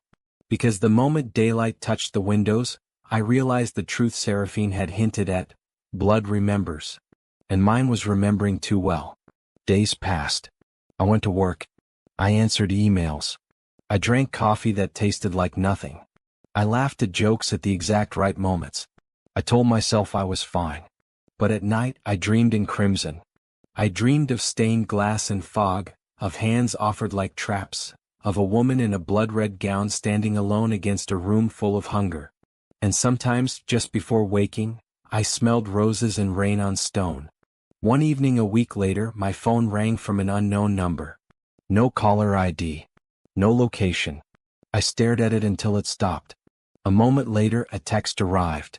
Only 3 words. Your debt breathes. My stomach turned to ice. I dropped the phone as if it burned. When I picked it up again the message was gone, as if it had never been sent. But on my wrist, beneath the faint crescent scars, a thin black line had appeared overnight, like the beginning of a vine. Not a mark. Not a claim. A path. I went to the window and looked out at the city, at its streetlights and late-night traffic and ordinary people who didn't know how thin the world really was. And in the reflection of the glass for just a second, only a second, I thought I saw crimson eyes behind me. Not threatening. Waiting. As if somewhere, in a hall lit by crimson candles and moonlight, the dance was not finished. Only paused. And I understood with a clarity that made my knees weaken. I had escaped the wedding. But I had not escaped the story. Not yet. The days after the wedding felt like living in a film that had ended while the projector kept running. Same streets, same coworkers, same coffee shops, but the sound was wrong, like the world had lost a frequency only I could hear. I stopped wearing watches. Time felt meaningless after you'd watched an ancient manor fold space like fabric. I stopped listening to music on my commute because every melody dragged me back to that waltz. Strings like sorrow, candles like wounds, Seraphine's hand guiding me as if she could steer me through death.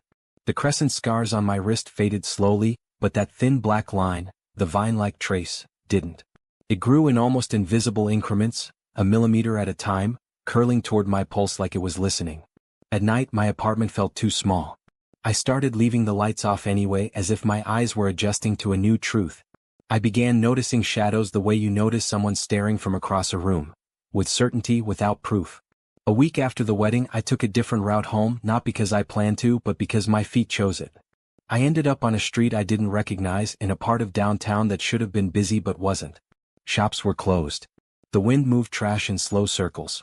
The air smelled faintly of wet stone, though the sidewalks were dry. And then I saw the alley. 2 brick buildings, ordinary and tired, with a narrow gap between them. Nothing about it screamed, portal to vampire wedding. It looked like a place you'd avoid because it might have needles on the ground. But my blood recognized it. My wrist warmed, not painfully, more like a dog perking its ears. The thin vine under my skin tightened toward the surface, and for a moment I thought I saw it pulse. I stood at the mouth of the alley, heart hammering. I told myself to turn around. I told myself I was being paranoid.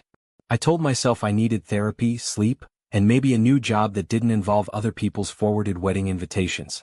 Then the air inside the alley shimmered, barely, like heat rising off asphalt on a summer day. I took 1 step forward. Nothing happened. I took another. The shimmer thickened and the sound of the city dimmed, like someone lowering the volume. Streetlights dulled. The wind stilled. My breath became the loudest thing in the world. And then I heard it, the faintest trace of string music. Not from the street.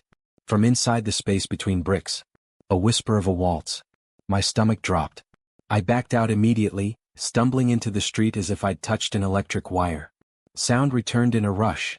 Distant traffic, a car horn, laughter from a bar down the block. The alley looked normal again. But my wrist kept pulsing. That night, I dreamed of Seraphine standing under stained glass while the manor cracked around her like ice. In the dream she didn't reach for me. She held the arch alone, keeping it open with blood and rage, and behind her Lucien's shadow grew until it swallowed the candles. When I woke, my sheets were damp with sweat, and the vine on my wrist had grown another inch. I stared at it until dawn. And I understood something I hadn't wanted to admit. Seraphine hadn't just sent me away to save me. She'd sent me away because I was the only moving piece she could still place outside the house. A key doesn't stop being a key just because it leaves the door. It becomes something else. It becomes leverage. The next message came on a Tuesday. Not on my phone, not on my laptop, not anywhere with a sender address I could trace. It came on paper. I opened my apartment door in the morning and found a cream-colored envelope on the doormat, heavy and expensive-looking, sealed with black wax stamped with thorn vines circling a drop. The Valancourt seal. My hands shook as I picked it up. The wax felt cold through the paper like it had never warmed to the human world. Inside was a single card. No flowery text. No calligraphy flourish meant to charm. Just one line typed in clean letters. The house requests its witness. Below it an address. Not an event venue. Not a hall name. Coordinates. My stomach turned as I read them. They pointed to a spot outside the city limits, the same stretch of road where my GPS had lost service the first time. I tried to throw the card away. I truly did. I carried it to the trash can, held it above the opening, and my wrist burned, hot enough to make me gasp. The vine beneath the skin tightened, and for a second my fingers locked, refusing to let go of the paper. I dropped it anyway. It landed inside the trash with a soft, final sound. 10 minutes later, when I looked again, the trash was empty. The envelope sat back on my kitchen table. Like a quiet threat. I didn't go to work. I didn't call anyone. I didn't even try to rationalize it anymore. Rationalizing is what you do when the universe still negotiates with you. Instead, I sat at my table and stared at the coordinates until the sun began to set. Then I did something I hated myself for. I packed a bag. Not much. Flashlight, water, pocket knife, phone charger, spare shirt. Ridiculous items against vampires, but humans cling to tools the way children cling to blankets. At 11:48 p.m. I drove. The city peeled away, lights thinning into darkness, highways turning into long empty roads. The trees grew denser. The fog returned in pale threads, familiar now, like the breath of something waiting. My phone lost signal exactly where it had before. And there, like a memory made real, were the iron gates. Valancourt. This time I didn't wait for them to open. I got out of my car, cold biting through my jacket, and walked to the gate on foot. My breath clouded in front of me. The forest behind the gates was silent. No insects, no birds, no living noise. I pressed my palm to the iron. The vine under my wrist pulsed. The gate opened. I didn't touch my phone. I didn't pretend this was fine. I walked through because some part of me already knew. If I didn't, whatever Valancourt wanted would find me in my apartment anyway. The drive was longer on foot than in a car, and the fog grew thicker, winding around my ankles like hands. When the manor finally emerged, it looked less like a building and more like an idea. Towering, sharp, impossible, lit by moonlight and crimson candles that burned in windows like watchful eyes. The front doors were open. Waiting. Inside, the hall was quieter than before. No guests. No orchestra. No laughter behind silk. Just candles. And at the center of the dance floor, beneath stained-glass moonlight, stood Lucien. He was alone, immaculate as ever, hands clasped behind his back. His expression was calm, but there was something in it now that I hadn't seen before. Not anger. Satisfaction. "You returned?" he said softly, as if greeting a late dinner guest. I swallowed hard. "Where is Seraphine?" Lucien's smile was thin. "Safe. For now." My wrist burned. Lucien's gaze flicked to it. "Ah, the vine grows. The house enjoys you." "I'm not here for the house," I said, voice shaking. "I'm here for her." Lucien tilted his head. "You confuse affection with authority." "I don't care what you call it," I said. "What did you do to her?" Lucien stepped forward slowly, the candles reflecting in his eyes like blood in glass. "She broke the treaty," he said. "She attempted to revoke the ledger. She opened a gate in the middle of a vow." He paused, letting the words sink in. "The house does not forgive humiliation." My stomach clenched. "So you're punishing her?" Lucien's smile sharpened. "I am restoring order." He lifted his hand slightly. Behind him, the stained-glass windows darkened, as if something passed across the moon. Then the hall's shadows shifted, and Seraphine stepped out from behind a pillar. She looked unchanged at first glance, still porcelain, still beautiful, but the details hit like bruises. Her gown gone, replaced with a black dress that clung like mourning, a faint cut at the corner of her lip, her eyes dimmer, as if someone had drained a portion of her fire. But she was standing. And when she looked at me, something in her expression broke through the exhaustion. Relief, fear, and something dangerously close to hope. "Daniel," she whispered. Lucien watched us like a man observing the final moves of a game. "I have offered you a second invitation," he said calmly. "This is generosity." I stared at him. "What do you want?" Lucien's eyes glittered. "Closure." He gestured toward the arch at the far end of the hall. It stood restored now, black roses, silver thorns, pristine as if nothing had happened. The wedding will finish, he said. One way or another. Seraphine's voice snapped, ragged with fury. No. Lucien ignored her, gaze locked on me. You can leave, he said. Right now. Walk out. Return to your daylight. The house will still seek its witness, but perhaps it will take years. Perhaps it will take your children. My blood iced. Lucien continued softly, almost kindly, or you can end it tonight. I looked at Seraphine. Her eyes begged me not to listen, but there was something else there too, an understanding that the threat was real, that Lucien wasn't bluffing for drama. I whispered, what does end it mean? Lucien's smile widened slightly. It means you step beneath the arch, he said, and you choose who holds the debt. Seraphine's voice was barely a breath. Daniel, don't. But my wrist was burning now, the vine pulsing like a heartbeat that wasn't mine, and I realized the house had already begun to write its story into me. If I walked away again, it wouldn't stop. It would only spread. I took a step toward the arch. Seraphine flinched as if struck. Lucien's smile deepened. Good.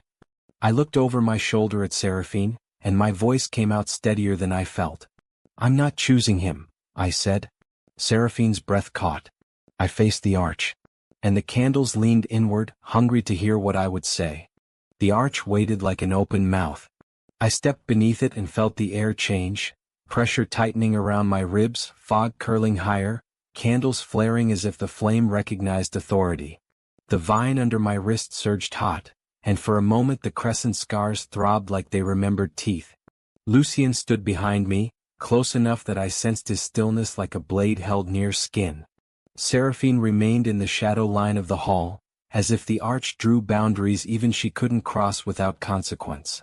Her face was pale enough to look carved from moonlight, but her eyes were alive, burning with fear for me and something else, terror of hope.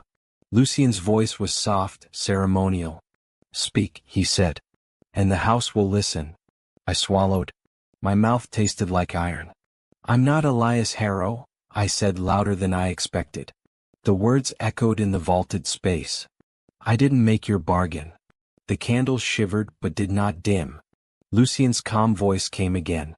Blood does not care for denial. Maybe, I said. But choice does. Lucien laughed quietly. Choice is a human superstition. My wrist burned hotter. The vine lines swelled against the skin, darkening, like the house wanted to write over my spine. I clenched my fist until my nails bit my palm. Pain anchored me. I'm choosing anyway, I said. Lucien's tone sharpened slightly. You cannot choose what you do not understand. I turned my head enough to see him. His eyes were calm, but there was tension there now, an awareness that something unpredictable had entered the ritual. I understand enough, I said. You want the debt bound to someone. You want the witness to become property. You want Seraphine chained so your house can wear her like a crown. Lucien's gaze flickered. Annoyance, then amusement, then something colder. Careful. Seraphine's voice broke from the shadows. Daniel, please. I looked at her. And in that look I saw the whole story. A woman forced into elegance, forced into vows, forced into hunger, still trying to protect the only fragile thing in the room that didn't belong to their world. I turned back to the arch. The air thickened, waiting for my words like a judge waiting for a verdict. I choose to take the debt, I said. Seraphine gasped. Lucien's expression snapped into focus, predatory interest sharpening. Yes, he murmured. That is the correct. And I choose to end it, I finished. The hall froze.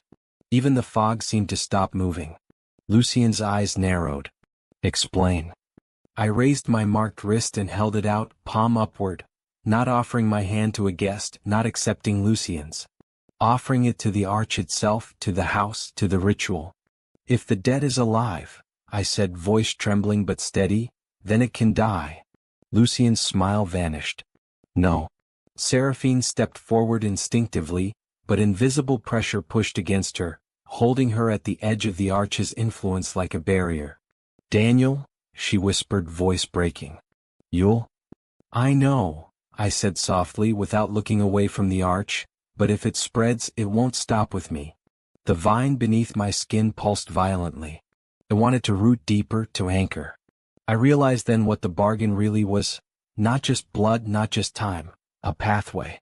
A channel for the house to reach into the human world and plant its claim across generations. That was why the ledger mattered. Why the witness mattered. Why I mattered. I took a breath and did the only thing I could imagine that the house would hate. I smiled, not bravely, not confidently. Just humanly. Then I pressed my teeth into my own wrist. Blood welled instantly, warm, bright, obscene against pale scars. Seraphine made a strangled sound. Lucien lunged forward, faster than thought, but the arch's thorns flared white, and he slammed into an invisible barrier as if the house itself had decided this was mine to finish. I let my blood drip onto the stone beneath the arch. The floor drank it. The candles roared. The stained glass pulsed crimson like a heart on the verge of rupture. Lucien's voice turned sharp. Stop. I shook my head, shaking with pain, with terror, with adrenaline so intense my vision narrowed. I revoke, I said, forcing the words out like pulling glass from a throat. I refuse the migration. I end the line. The arch answered. Not with language, with sensation. A pressure surged upward from the floor into my bones, and I felt the vine beneath my skin pull outward, like roots being ripped from flesh. I screamed. There was no dignity in it. Only pain. Seraphine cried out too, reaching for me, her hands straining against the invisible boundary. Daniel? Lucien's face twisted, fury breaking through composure. You idiot. You will die. Maybe, I gasped, barely able to stand, but you won't own tomorrow. The vine line tore free. Not physically, no gore, no roots, but I felt it unravel inside me, a supernatural tension snapping like a rope. The crescent scars flared white-hot, then cooled. The hall convulsed. The candles guttered, flames bending toward the arch as if being sucked into a drain. The fog spiraled upward. The stained glass darkened as if the moon itself had blinked. And then the arch cracked. A hairline fracture split the stone, then another, spreading like lightning across the black roses and silver thorns. The roses withered instantly, turning to ash that rose into the air like black snow. Lucien staggered back, eyes wide now, not fear of death but fear of losing control. Seraphine's grandfather appeared at the far end of the hall, gliding forward, black eyes gleaming with something like admiration. Ah, he murmured. A human with a spine. Lucien turned on him, furious. He is destroying the house. The grandfather's smile was thin. The house was built on a debt. Debts make poor foundations. Seraphine's eyes were locked on me, wet now, tears, though I didn't know vampires could still cry. The invisible barrier around her shuddered, weakened by the arch's fracture. I looked at her, breathing hard, wrist bleeding slowly. Seraphine, I rasped. Take it. Take what's left. Not my blood, my choice. She shook her head violently. I can't. You can, I whispered. Because it's yours now. Your life is yours. The barrier snapped. Seraphine surged forward, catching me as my knees gave out. Her arms wrapped around me with strength that felt almost human in its desperation. Lucien roared and lunged again. Seraphine turned, baring her fangs, eyes blazing with renewed fire. But before impact, the arch collapsed. Not down into rubble but inward, folding space like the mirror had, but violently, uncontrollably. The hall screamed with soundless pressure. Candles blew out in a wave. The stained glass shattered without falling, breaking into light. A white void opened where the arch had been. A gate with no destination. Lucien tried to retreat, but the floor beneath him fractured into fog, and the void pulled at him like gravity. Isolde, who had been watching from the shadows, finally screamed, real fear cracking her composure. She darted backward, disappearing behind pillars as the hall began to eat itself. The grandfather didn't move. He watched with calm fascination as the house he'd ruled for centuries began to unravel. Seraphine clutched me tighter, dragging me backward toward the main doors. Move, she hissed. Move. I stumbled with her, half carried, half walking, wrist bleeding into my sleeve. Behind us, the void expanded, swallowing candle stands, tapestries, entire sections of floor as if the manor were being erased from inside. Lucien's roar turned into something else, rage sliding into panic. The grandfather's voice carried one last time, almost thoughtful. Perhaps, he murmured, this is what freedom looks like. Seraphine slammed through the front doors with me and cold night air hit like mercy. We stumbled down the steps into fog that was already thinning, the forest beyond the gate visible like a normal forest again. The manor behind us groaned, stone complaining like an animal dying.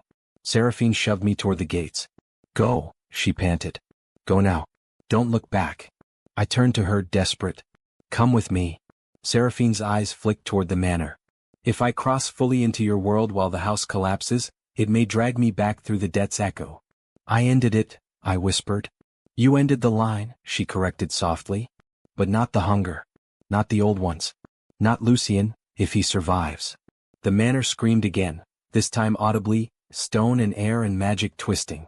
Seraphine grabbed my face, forcing me to look at her. Listen, she said, voice shaking. You did something no one has done in centuries. You made the house obey a human choice. Her thumbs brushed my cheeks, cool and trembling. That means something, she whispered. It means you mean something. My throat closed.